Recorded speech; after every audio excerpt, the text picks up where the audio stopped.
Hey guys, today I want to touch on an old article I wrote called The Death of Indifference.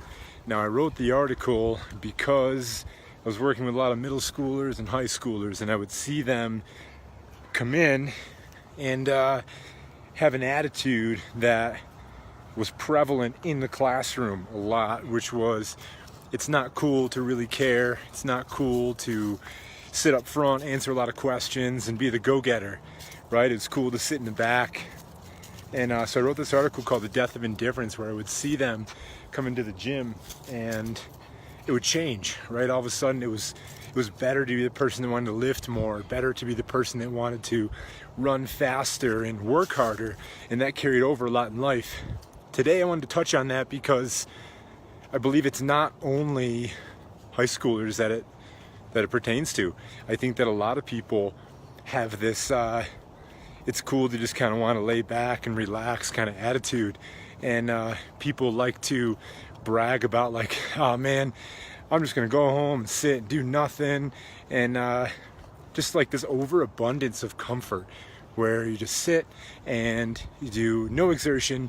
And I see it sometimes even in the gym, where it's like the weights that people pick to use for workouts are like less than they can handle, and they're just not working to full capacity. And people are like, oh, whew, yeah, I'm gonna go light on that one, or man, I'm only gonna do one round of that, or completely dog that, or just making excuses and laughing it off.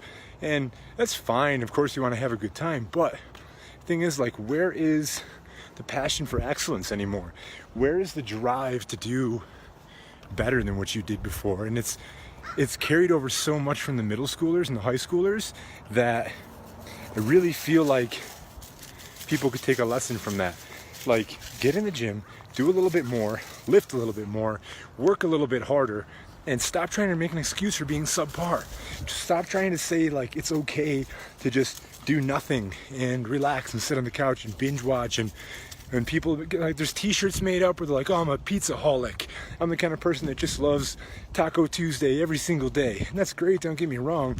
I love tacos and pizza and beer, but man, if you're making excuses and laughing it off, and you know what's failing in the meantime? Your life. You're missing out on so much opportunity to learn, to grow, to be a better person, to learn to work hard, to learn to appreciate the small comforts in life, because, you know, you put yourself in situations where maybe you don't have them. So I'm here to tell you that enjoy the small comforts, but know at what cost, and know what the opposite end is. Right? You can't enjoy the light without the dark, the heat without the cold, right? So you can't enjoy the comfortable without the uncomfortable. So you need to find some things every day and practice to put yourself in that situation where you're gonna know what it feels like at the opposite end of the spectrum. Nobody appreciates the comfort as much as someone who lives in absolute poor conditions and eats out of garbage cans and sleeps on rocks, and then finally gets something. They appreciate that so much more. So the more you can put yourself in that situation, the more you're going to appreciate life. And that's what I want from you guys. I want you to appreciate life. I want you to get more out of it, because people are selling themselves so short these days, and we live in a society that you don't have to push, you don't have to work hard.